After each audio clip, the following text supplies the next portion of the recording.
السلام عليكم ورحمة الله. أعوذ بالله من الشيطان الرجيم. بسم الله الرحمن الرحيم. ربنا ظلمنا أنفسنا وإن لم تغفر لنا وترحمنا لنكونن من الخاسرين. ربي أني مسني الضر وأنت أرحم الراحمين. لا حول ولا قوة إلا بالله العلي العظيم. اللهم علمنا ما ينفعنا وانفعنا بما علمتنا وزدنا علما وارنا الحق حقا وارزقنا اتباعه وارنا الباطل باطلا وارزقنا اجتنابه. لا حول ولا قوة إلا بالله العلي العظيم.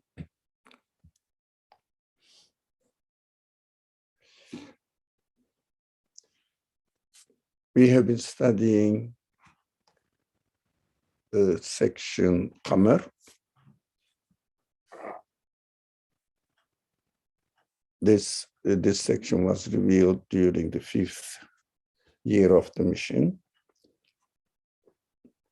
And it is important to know the conditions so that we will understand why so many warnings are repeated here in this verse.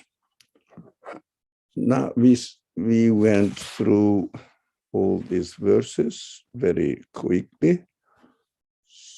So they rejected the truth, the verse 3, and follow their own. They reject the truth and they follow their own desires, but every matter is already settled. We roughly touched upon the meaning of these verses. And every matter is already decided or settled, which means the order of creation doesn't change. Whatever we do, the result, whatever as a result of our choices, whatever we deserve is given to us, created. This is the rule of creation here in this world, but we have to understand that the ruling creation in the universe, but as far as our human being, our human side is concerned, our feelings are almost limitless, but our choice is there. We have free will. So we can always choose how to use our free will to choose among the feelings, which feeling we will take. We will take to submit, we will take to rebel, we will take to obedience of God, the Creator's command, or maybe confirm what our feelings let us know, or reject. We are free. The matter is settled, but with those people who decided to reject and follow their desires, it means they don't want to submit themselves. They don't want to accept a reality.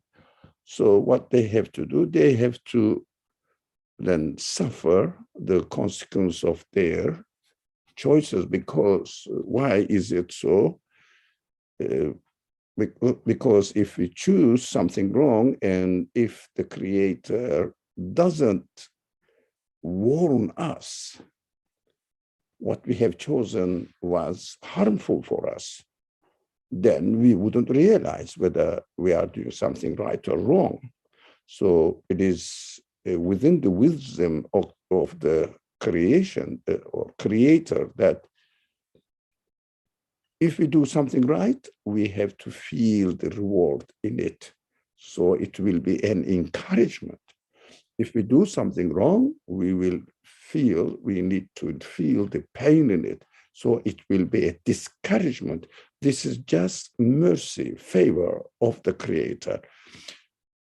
Some people misunderstand that why God punishes us. It is a favor. Otherwise, we would never, ever know what we are doing, whether it is right or wrong. That is inevitable from a compassionate creator who sent us here for education.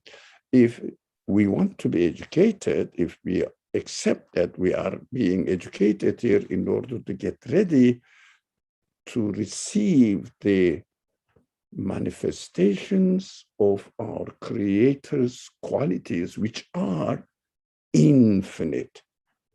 So we are gradually prepared, introduced to the manifestations of these infinite qualities of the Creator within this universe. So at least we will experience it partially, so that we will understand that this is endless. I just experienced a little bit of it. So human feelings have the desire to experience even more. So these people who are not rejecting will be experiencing even more. That is how the matter is already settled. That is how the Creator is teaching us. This is the instruction of the education. So if you do this, you will get this. If you do this, you will be punished. It means you will not get the result and you will suffer for the lack of your expectations. That is the principle established in the world. So we will continue now. We said on the verse 4, while the news had come to them in which there is sufficient warning. Now, apart from the creation, apart from the human feelings and expectations, God also sends his message together with his instructors, the prophets, messengers. So the messengers bring the news, and in the verbal form, spoken language, they explain it. So we are not left alone with our own feelings and interaction with the creation, because this is not enough. Why not enough? Because I can understand that this world is not satisfactory, but I cannot make sense of anything that there will be something beyond the limitations, beyond the capacity of this universe. And this one who has created the universe has infinite qualities. I can trace them. I can say it must be something strange going on here only.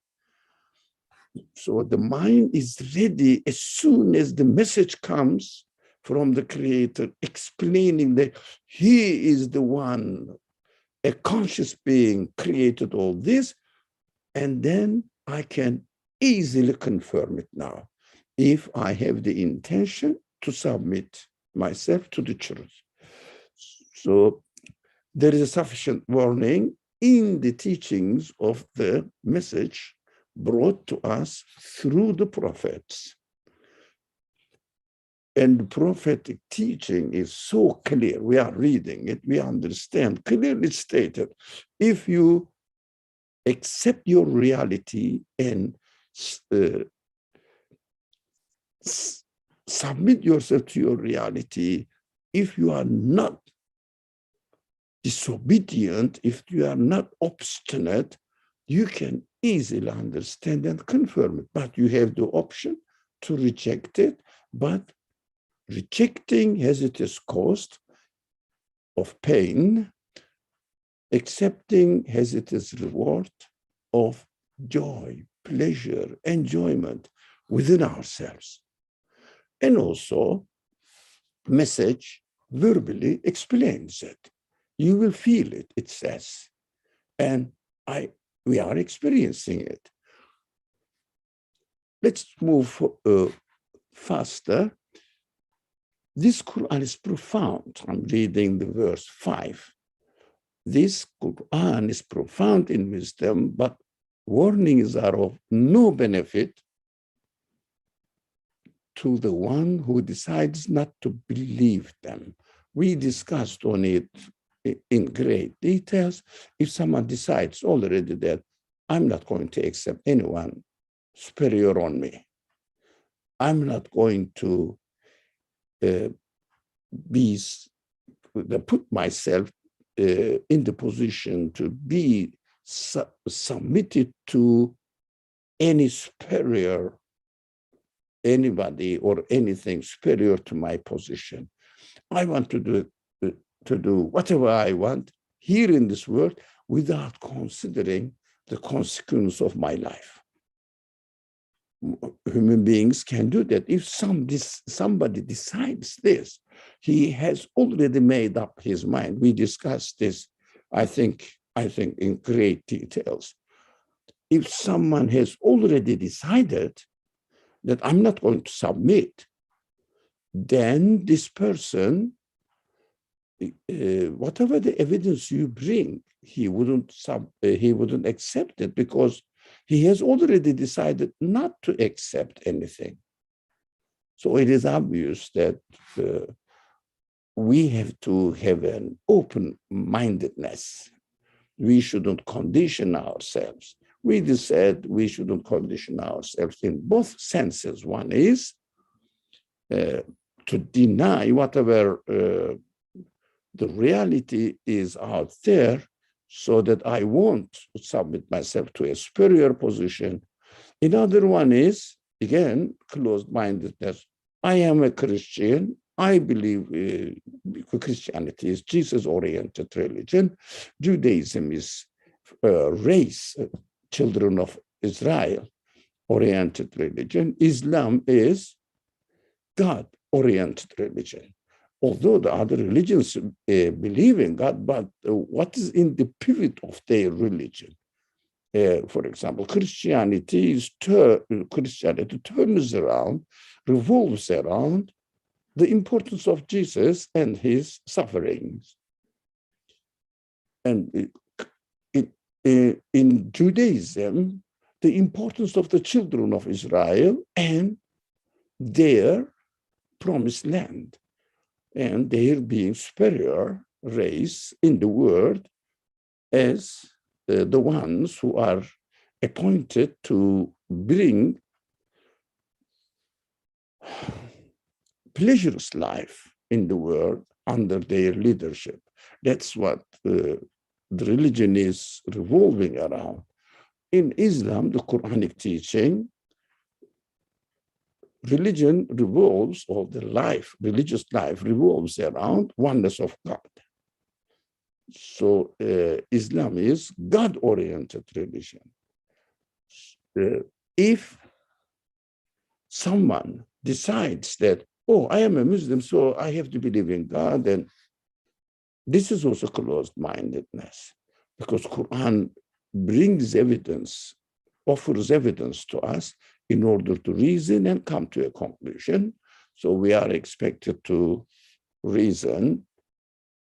Of course, if we are expected to reason, we have to have an open-mindedness. So I have to say, yeah, let me see.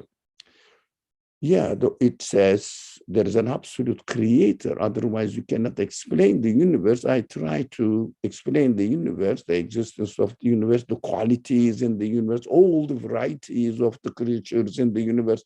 I cannot explain it. It is impossible to explain these perfect varieties of the creation, continuously changing positions, continuously renewing its existence in terms of meta-based analogy or analysis. Meta-based analysis is impossible to explain all this. So what we do, we say, yeah, this makes sense. I have to see the existence of the universe around the belief in an absolute creator. I have to see the meaning of life around, turning around, revolving around the absoluteness of the creator. The oneness, it means absoluteness of the creator. So I have to see the end of my life again revolving around to try to solve how the end of my life in this world will be again turning around the absoluteness of my creator. I can solve all the problems if I put an absolute creator in the center of my reasoning, my feelings, anything, expectations, anything. I can solve every problem. The other religions believe in God as well, but what is important? What is in the center? So that you weave, you make your model of thinking, if you like, model of thinking, your method of thinking around what? Yes, I believe in God, but I'm trying to solve my problem through Jesus. I try to solve my problem through Buddha or the teachings of Buddha, or through the harmony in the universe. That's what they say. Only everything is located around the harmony in the universe, harmony in the universe. They cannot go out of it because they don't believe in God. And Jewish people or the children of Israel, they try to arrange everything concerning their life around the importance of the children of God, the children of Israel. They call it children of God. So in Islam, we try to solve the problem according to the teachings of the Qur'an. Just our model is based on fundamentally on the pivot of belief in an absolute creator. That is the difference between them. I don't want to blame anyone and make comparisons between religions, but not in order to blame them. That's the reality. But if it doesn't mean that the other religions don't believe in God, don't believe in the hereafter, absolutely. No, somehow, to a certain extent, they do believe in the hereafter. They definitely believe in God. But their solution for the problems of human expectations are not God-centered. Why I felt the need to mention this, because to make the difference clear, so you see that why God-oriented solution for human problems is important. If we leave this one, if we leave the belief in an absolute being, which is called Tawheed, of the creator, absolute being, oneness of God, but to make clear absolute being, oneness means because he's absolute, that's why. Absolute cannot be two. So they cannot be counted. Absolute is absolute. So that's why oneness of God, the term is not clear enough. I keep using this expression for this reason. It is not, oneness, okay, there is one God, but not other God. But this God is an absolute being. No comparisons, no counting. It is uncountable. Absolute is uncountable. So This is a good term. Anyway, I like it. So it is satisfactory. Now, open-mindedness means try to decide to see if I try to get the answer to my any questions, if I am revolving around the absoluteness of God. It means basing my understanding, my arguments on the absoluteness of God. Can I reach a satisfactory conclusion or not? This is the problem. We have to try this, and if I am satisfied at the end, I have to confirm it. Let's follow. Let's see this. Efshan Haq asks, I think there is a sentence here ending with a question mark. Can we say a unique God instead of one God? Again, you can say one God, it's correct. You can say unique God. Unique God is correct. Well, I'm not saying wrong, but make the case clear. Unique means unique. Yeah, but absolute means it is a unique but maybe countable. Absolute is not countable. So being uncountable or incountable, I don't know the word, uncountable, I think. Being uncountable means you cannot imagine the limit of it. Unique, but you can put a limit to it.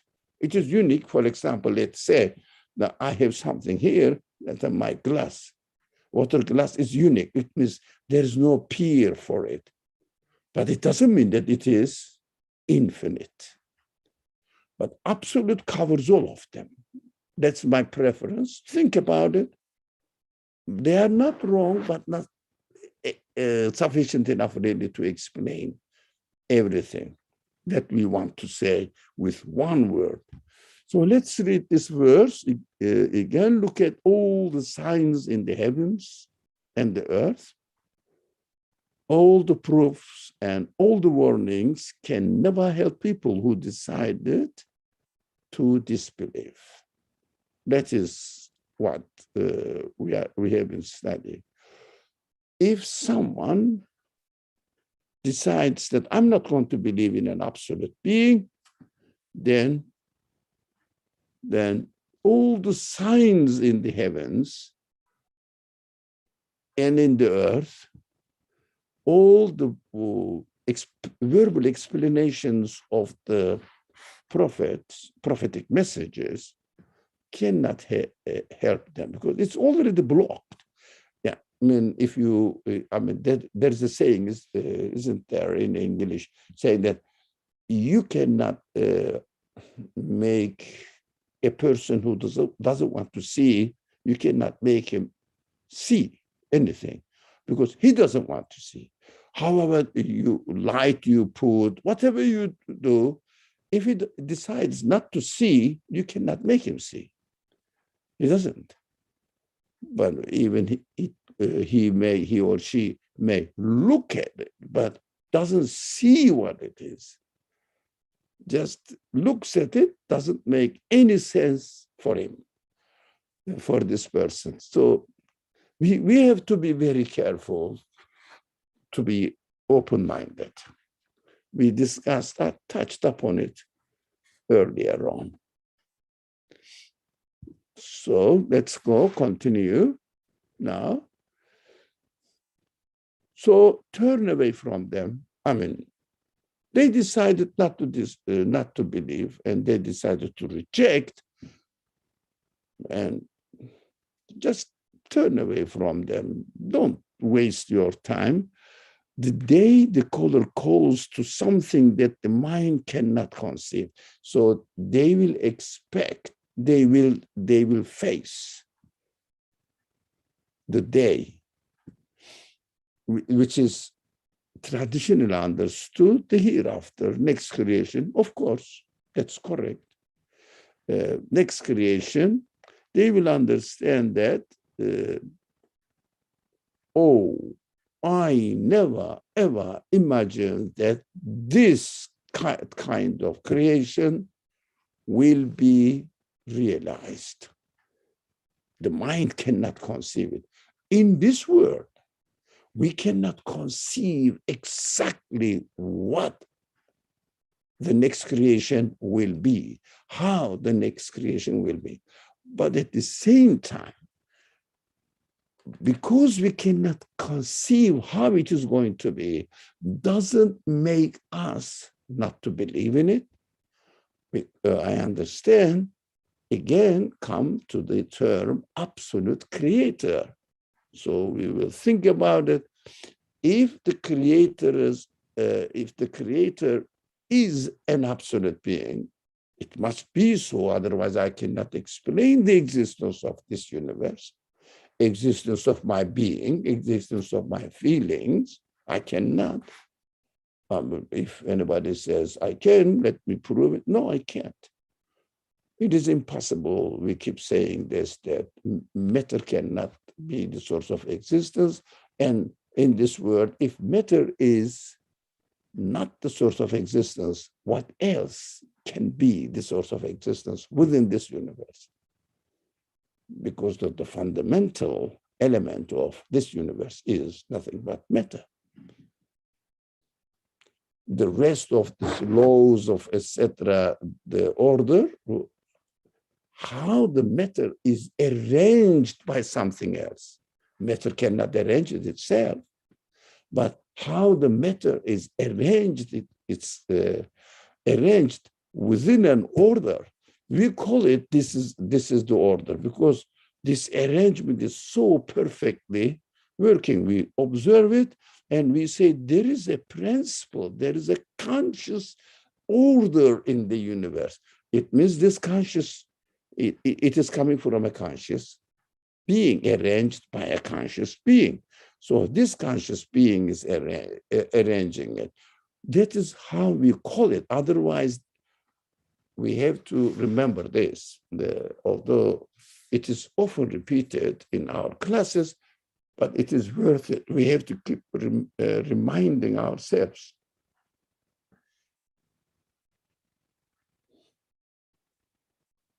There is matter and something, there is an order next to it, and the order, matter is pulled down into the order in another object there. And the matter gets the shape according to the shape of the order. No, there is no order. The way we observe the things are coming into existence, we say this is the order in the creation or in the acts of creation. We have to, again, refresh our minds about it. So if it is not possible to explain the world within itself, then we have to attribute, we have to understand that there must be a conscious creator who is an absolute being. So this next creation must be a kind of creation that completely different from this creation. Otherwise, there is no need for the next creation. But the nature of this creation necessitates, as far as human expectations are concerned, necessitates that there must be another creation where human expectations must be fully satisfied. But the another creation, we have not conceived it here. We cannot imagine it. That is the reality. That is why the consequence of the unbelievers' choices will not be conceivable. So the prophetic message, it means the message of God we receive through the prophets, tells and warns those people who reject the message, don't take it into consideration. Even they say, no, this is wrong. What we have to do is nothing but what we have inherited from our forefathers, nothing more. Finish. Whatever we receive from our forefathers, previous generations, that's what we are going to follow. What you brought, I don't care. As long as it doesn't fit into what I have inherited from my forefathers, I don't care. I reject it. This way, if a person follows this way, then the message from God says, look, be careful. You can understand that there will be another creation that you cannot even conceive it, and the result of your choice will be unimaginable for you in another type of creation, because everything will be multiplied by infinite in the next creation. Paradise, the reward for those people who are honest and confirm the truth, the paradise will be multiplied again by infinite, and pain as a result of denial will be multiplied by infinite again. Can we imagine infinite? No. So the multiplication of our choices, the results of our choices, cannot be conceivable. That is why the prophetic message says, be wary of, careful of the consequence of your choices, in the reward, in the punishment side, both sides. Get ready for it. Imagine if when you deny the Creator and do not submit yourself, you understand that you are really limiting, confining your life within your birth and death. But your burning desires for satisfaction will be only temporarily a little bit, nothing more. And then it will be taken away from you. The following verses even makes it clearer. With their eyes humbled, they will say, oh, I knew that when I was not doing something, busying myself with just trying to find, either ignoring it, neglecting what my reality is, by keeping myself busy with anything, actually, anything, especially with work and with other social interactions, and sometimes really using addictional things. It means they lose their mind, they get drunk. Sometimes, maybe some people a little bit, always a little bit, so that they cannot really fully concentrate on their reality. This kind of escape,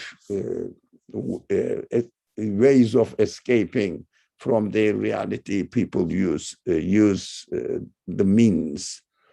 Whatever they do, what we have to be realistic, we have to take care of ourselves. So if someone doesn't accept the reality and deny the Creator, all the favors that the Creator is presenting to us, if someone denies it, the Creator will say, okay, no more. You are not appreciating it. I give you, you throw it into nothingness. throw it. And you don't say that it is a grace, let alone being thankful, grateful. No, you don't tell it is just accidentally happened. I mean, human feelings tell us that this person deserves nothing more at all. We gave the example, if you give somebody a present, if he just takes the very precious present and throws it into trash can, would you like to give another present? No, you will say, no more present to you, bye-bye. That is what the result of the denial is explained here. It is unimaginable. It means you will never ever get it again. You don't deserve it. So verse 8, rushing towards the collar, it means there, in the hereafter, they will say, okay, come to the hell. So it was punishment. In the hereafter, this is a description of it. But what we hear, what is the color here? We are experiencing within our own senses. So rushing towards the color, when I ignore my creator, what happens? I take something which is prepared for me. I enjoy it, fine. I enjoy, fine, okay. As soon as my enjoyment ends, which is on the spot actually, I eat something, I see something beautiful, disappears. Eat something, disappears, finishes. Then caller comes and calls me. The disbelievers will cry, this is a difficult day. Oh, we lost it. Finished. Can you get it back? No. Any enjoyment, the moments of enjoyment, as soon as we enjoy it, it disappears. That's the nature of this creation. That's why the Creator is telling us, look, not the thing is satisfying you, whatever you are enjoying. I created it in a way that you can observe it. You can think about how it became so delicious as coming out of earth, soil, minerals, dirt, thrown into the soil. A beautiful, very delicious, let's say fruit or vegetable, whatever. And you enjoy it. You understand that these materials cannot make this result. It is very easy to understand. Accidentally, something will crash unconsciously, not deliberate action, unconsciously crash each other, and a flower will come into existence in a perfect way, smelling perfect, addressing human feelings, perfectly matching. And this is an accident. My creation, my existence is an accident. The existence of flower, the beauty is an accident. Beauty out of what? Matter. Matter made itself beauty or accidentally turned it into a beautiful flower. I mean, if you tell this story to a 3-year-old child, wouldn't believe it. He said, it may be a story here, made up story, cannot be true. I may enjoy it as a story, bedtime story, but otherwise it's just an imaginary thing. That is obvious. So when you interpret the creation in this way, you enjoy the flower, it disappears. What happens now? From a voice from within yourself comes to you, hey girl, come here. And you say, what happened? Disappeared. This is a difficult day. Now, what shall I do now? Can I get it back? No. Can I create myself another flower? No. Only if God wills to create, he creates. He can create. An absolute being can do it. I cannot do it. For myself, when the creator doesn't create, this is a difficult day, difficult moment. Why? I cannot get it. Although I want it, but I cannot get it. That is hell. I want it, but I cannot get it. I need it, but I don't have it. You can imagine. It is incredible way of explaining the result of denial. Again, of Shanhak. How can we confirm 54-7? Yeah. From the graves, as if they were swarming. Good question. They were swarming locusts.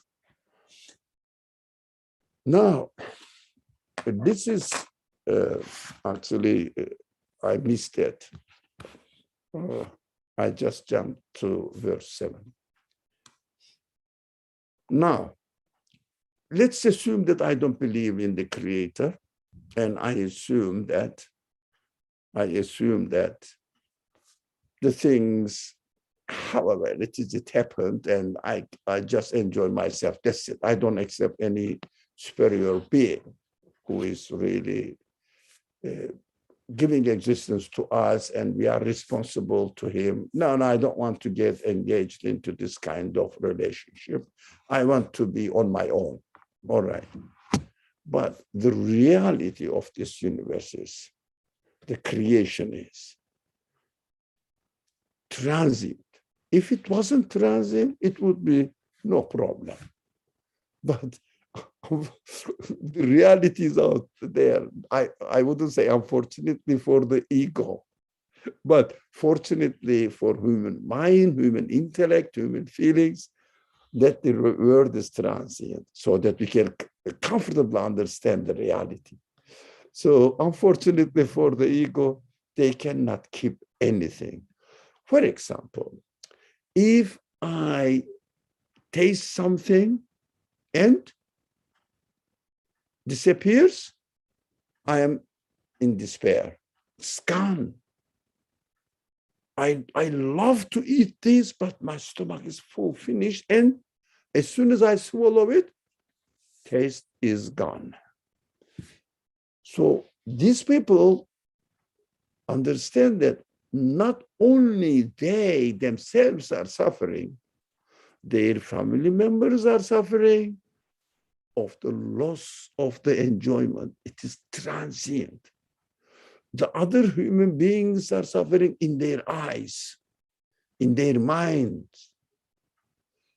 No one, and also they know, the believers, or they enjoy it, but he believes, he assumes, he or she assumes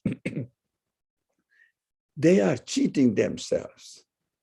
They also are like them. What happened now? When they lose their hope in satisfaction, expected satisfaction, they think everybody is losing their satisfaction, expectation of satisfaction. There is no satisfaction in this world. We have to just cheat ourselves and try to entertain ourselves momentarily, moment by moment, because every moment is passing. I have to find another engagement. I have to find yet another engagement in order to continue enjoying my life. That is why these people cannot sit and think and have pleasure in their life. Believers, okay, in one pleasant moment, they understand that this is from an absolute being. You can imagine, not only me, millions of billions of people are enjoying this life. Wow. If they don't condition themselves that they are denying the Creator, they will really enjoy their life. So happy people in throngs, as the Zumar, the Quran explains it. The unbelievers will be called to hell in throngs, the huge groups of people. Believers also will be called in throngs, a huge group of people. It means in the eye of the people, the believers, everything is entertaining the manifestations of the qualities of their absolute Creator. For the unbelievers, everything, everybody, every being is suffering from falling into non-existence every moment. And this is described in the verse because this needs an abstract thinking that not many people can do that. So in an example saying that they will be called to hell like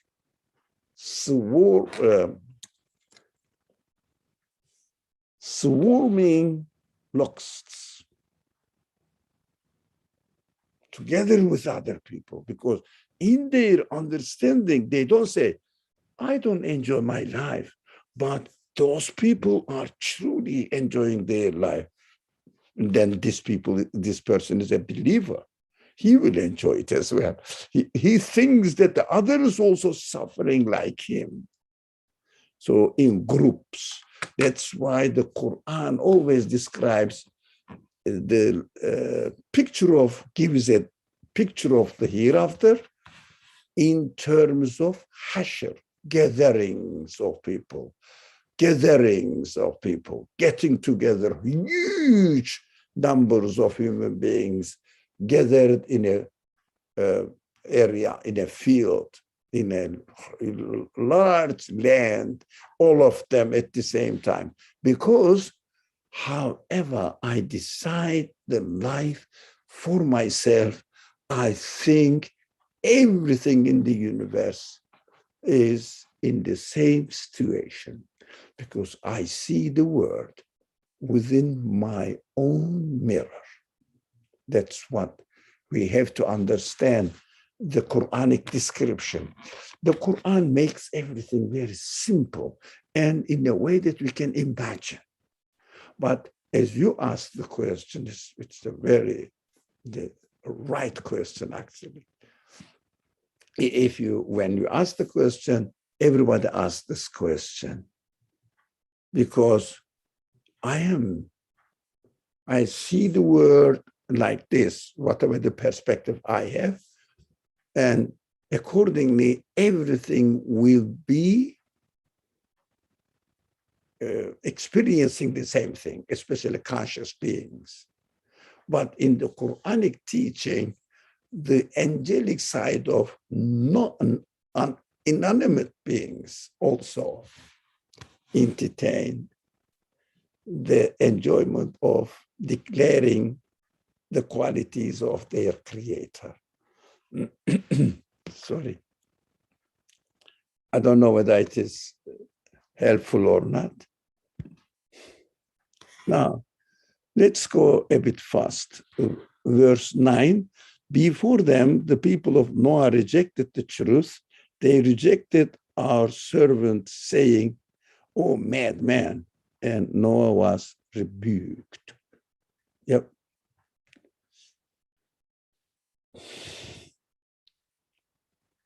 Now, the Noah is the prophet, existed in very, very early times, no one knows the age. Doesn't matter if we know 3,000, 5,000, 10,000 years ago. Doesn't matter. Now, what we have to look at it, we have to look at the message there. Why? What is told to me through the example of Noah? That's what I have to think about it. Who is Noah? None of my business. What is the message? What is the message? So the message says, when Noah called people to submit themselves to their creator, people said, you are mad. Why? You are just imagining. There is no reality like this. Yeah, that is what nowadays the believers are accused of. This science talks about facts. Religion talks just imaginary things. Yeah, because religion talks about what? The meaning of what is happening here. What they talk about? The things themselves happening by themselves. So meaning, what does it mean? Where is it? Because meaning is not a matter. They cannot put meaning into the lab. Meaning is not matter. Meaning what we observe, what we understand, what we perceive. The meaning. For example, when you are speaking to somebody, if person just frowns at you and I'm exaggerating, and spits at you and turns his back and goes. What happened? Well, he doesn't want to listen to me. How did he understand? He hates me. How did you? Where did you get this meaning? What does it mean? The man turned his back and spit on you, spat or on you. That's it. And his face expression changed, physical or some sort of biological actions are there. You can try to explain it is the result of nerve system, brain command system. How about the meaning? These are mad people? What are they talking about? Where is meaning? That is how this ridiculous interpretation, materialist interpretation of the creation of this world. Exactly. You and I, when we start speaking about this universe is glorifying its creator. What? Where is it? Which materialist science, secular science, tells that the matter in its existence, we see such meaning pointing to the necessarily existent absolute being. Have you ever seen anything near it in the language of this materialist people? So when you start talking about meaning, they say, it's story. It is the just old age story. This is just, there is no intellectual consistency in it, they say, because they reduce intellectual consistency, what they physically experience. Nursi makes ridiculous this idea, saying that if a person takes a book in his hand and tries to understand what is the nature of this book is, and just finds out the material which is used in the matter in the book, and describes the matter, how thick it is and how heavy it is, and how the relationship, physical relationship between the lines of the letters, of course. And he says, this is a stupid man.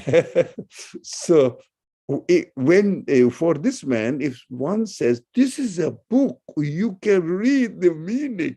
That is meaningful. It's a meaningful book. And he says, what are you talking about? I am talking, and these materialist people say, I am talking about facts, physical facts. This is the real being. Yeah, the stone is a real being. Yes, the paper is a real being, correct. But I don't see this, not a paper. I see it. It's a book, meaningful sentences. So the message, there is a message, information in it.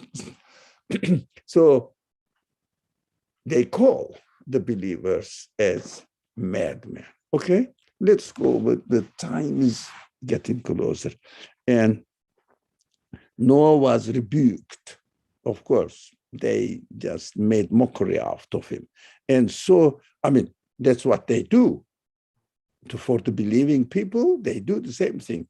But they are kindly doing it nowadays because they say, okay, let them entertain themselves. This is a base thing, but let them keep themselves with it, with these stories. If they pray, let them pray. It means nothing. Forget about it. It is not harmful for you and me. So let them pray. Let them go to church. Let them go to mosque. It doesn't matter. As long as they are not harmful to the society, they are not harmful. Sometimes they do some charitable activities. That's a good thing. It's a contribution to the poor people in the society. It releases the tension between poor and rich. It is a good thing. So let them do that. Do they really believe it? No. Do they really openly rebuke it nowadays? No, not openly rebuke it, but ideologically, yes. I mean, when they explain the things, all the books taught in the secular education institutions, what are they talking about? They are ridiculing the believers, saying that we are talking about facts. The other people are just madmen. So he called upon his Lord, I am defeated, help me. Yeah, we have to ask God's help. So please, God, help me. Give me the possibilities, opportunities to approach these people. They are suffering. They are suffering from meaninglessness. They are suffering from the fear of always, every moment, fear of falling into non-existence because transit nature of creation and the end of life on earth, which is nothing, no meaning. So here it is. Let's read it quickly, inshallah. So we opened the gates of the sky with pouring water. It means really we demonstrated how we are powerful enough. We can create such a thing that they cannot really protect themselves. And we caused the earth to gush forth with springs so that the water met for a decreed measure. I'm just intending to go through it because if we want, when we study the story of Noah, we can go deep meaning in them. So for the moment, we will just, it means God will demonstrate physically something to them so that they may feel that they are humbled. They cannot really protect themselves, create something. So we carried him along on a vessel and planks and nails. These are something we have to talk either in great details or not at all. But roughly we can say we saved the believers. It means him here is Noah and his followers. We saved the believers on a vessel of planks and nails. It means all the prophetic message, which is Noah, the Ark of Noah, is God taught Noah how to make an ark, a ship, within the order of this universe, because human beings are given the ability to make something out of the material by obeying the order, the way the universe is created, in other tools to benefit from them. So experience God's wisdom and save themselves. So look, for example, nowadays we have this opportunity. We appreciate much more than the previous generations how the order of the universe includes in it this kind of, if you like, benefits for human beings, that we can use electricity, we can use waves, or we can use this Wi-Fi system, whatever, satellite system. Within the universe, within the order of the universe, the way the things are created, these valuable and very useful principles of creation is included in it. So human beings are discovering it. The more we discover it, the better we understand how merciful, how compassionate the Creator is. So the one who creates this order of the universe, which we can communicate like this while you are on the other side of the world, we can easily see each other, speak to each other, communicate with each other comfortably. This order allows us to do all this. What we see now, of course, the creator of this order must be able to create everything beyond our imagination, because every century, even not century now, every decades we find another secrets within the order of the universe, which is the result of the wisdom of the Creator, manifestations of the wisdom of the Creator.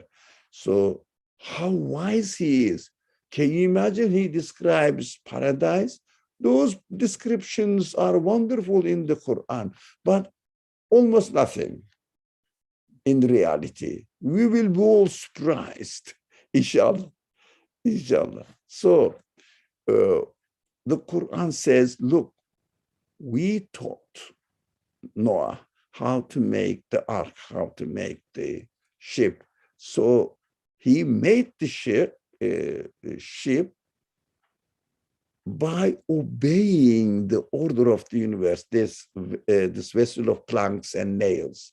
It means nothing out, something out of nothing comes out there. No. Everything, for example, we have been studying the Prophet Suleiman. Suleiman flew in the air, look, but in the air, not out of nothing. It means obeying the order of the universe. That is interesting. Even the miracles are created within the scripts of the order of the universe in order to let the people understand that this order is arranged by a one who is absolutely powerful of everything that human beings even cannot imagine. We cannot imagine. So sailing before our watchful eyes, it means really, this is according to our decision. For example, we are making now ship and submarines, etc., much, much more sophisticated than Noah's Ark, as this is described in the Quran. Now, they are all taken from the order of the universe. They are made, the people are making them, those experts on the subject. They are studying the order of the universe, and they are finding out all these secrets within the order of the universe. And that is why when we do something, it is done before the watchful eyes of the Creator. It means it is just meant to be by his wisdom in the creation. He knows what he has created. And when we discovered it, do you think he is not aware of it? Impossible. So a reward for him who had been rejected by the deniers, also we reward him. So the denier says this is an accident. The believers say this is a grace from my Creator. Oh, I think the time is, we left it as a sign who then is willing to take it to heart.